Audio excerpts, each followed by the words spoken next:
Bubbly, bubbly. Bubbly, bubbly. So, I wanted to show you guys some things that I try to do to get along. The important thing that I have to learn to do as the autist is to actually not read information, but cut out information. My important point is that when I read faces, it's not that I try to read what's there, it's I have to block out information. My brain does not naturally tell me what is not relevant. I have to decide based on past experience. I have to take out this line, this balding hair, cut out the ear, that sounds terrible, and the fact that the jaw is a heart-shaped jaw with a little bump at the bottom, and the eyebrows are manicured, and the fact that the nose is bent this way. And what do I look at? I look at the eyes in terms of their length, quite long, that width this way, with respect to how I imagine the standard face. I can see the rotation of the head is important for me. That's a horizontal axis.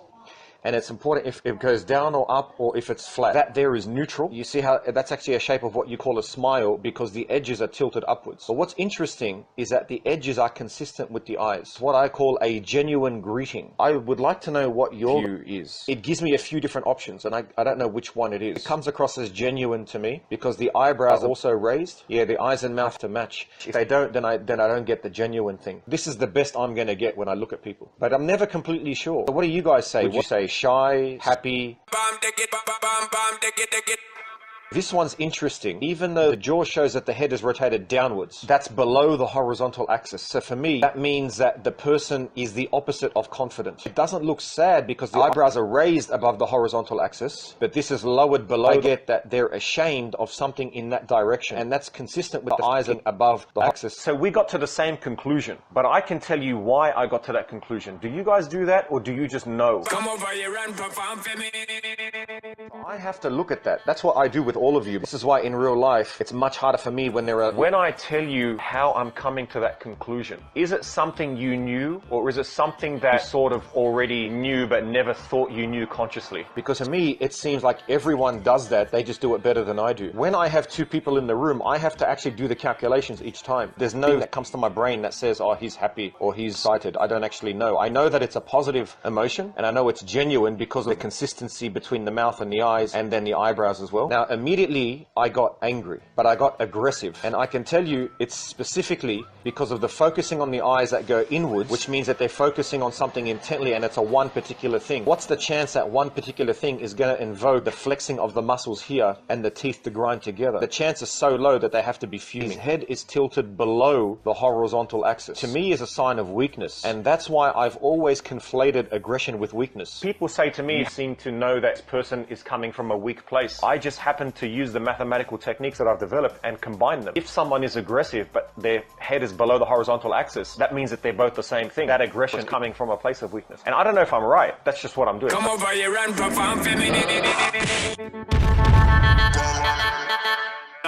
This one, I think it's deliberate. The mouth is actually being pulled into a frown, even though the eyebrows are in a relaxed state. The jaw looks like it could be slightly below the horizontal axis or neutral. They put annoyed. If anyone ever meets my brother, that's his face. This one, I can't tell. I want to see what you guys say. My first thought was that he was getting banged up, but I can't make it out because there's no pattern here. The teeth are clenched, which shows anger, but the head is not below the horizontal axis. That eliminates aggression for me. Maybe disgusted? I think humans also look for subtle movements that are not drawn in the comic. What's this one?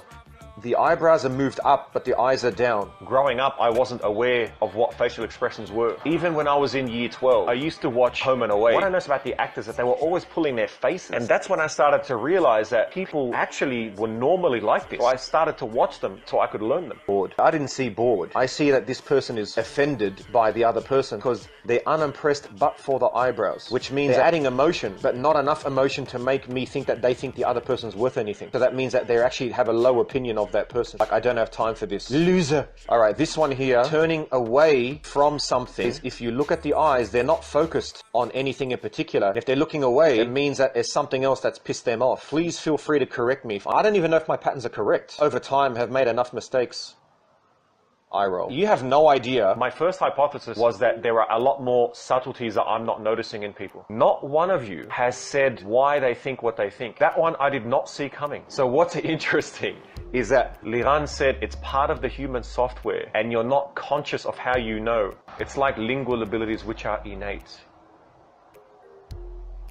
You have no idea that how much that blows my mind. I'm gonna have to tell my brother about this. See, I don't see what you guys see. I focus on the key things, the eyes, the eyebrows, and the location of the jaw with respect to horizontal axis. So if their eyes are not up with their face, then that removes a genuine smile for me.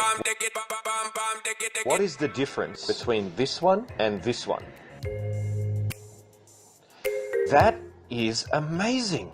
Not one person sees what I see. How? Okay, so no one saw. Okay, the width of the eyes and the direction of the eyes with respect to the mouth and the eyebrows. That's the first thing I see. This is amazing. This is below the 180 degrees. This is neutral. This is below. Now that to me means he's not surprised because it's below the horizontal axis, which to me represents more fear. So look at this mouth is open here. It's wider, which means they're losing control. Here they have control, but their eyes are closed and their eyebrows are up. Consistent with the mouth is up, which is more of a positive emotion. I'm thinking happy. How do you guys know without seeing each component of the face? Blows my mind. You guys say, how do you do maths in your head? What I want to know is, what are you doing? How? It drives me crazy. It's imaginary, but you're all doing it. This guy is terrified. I couldn't actually recognize this one. What the hell does this one mean? Definitely an asymmetric smile, and it's opposite the eyebrow, which is a deliberate deception to me. None of you, and I didn't realize how much work I have to put in to figure out what their face is saying. Now, I do that all the time, which is why I don't like to be around people too much. You see all of these eyes and faces moving around like all these eyes and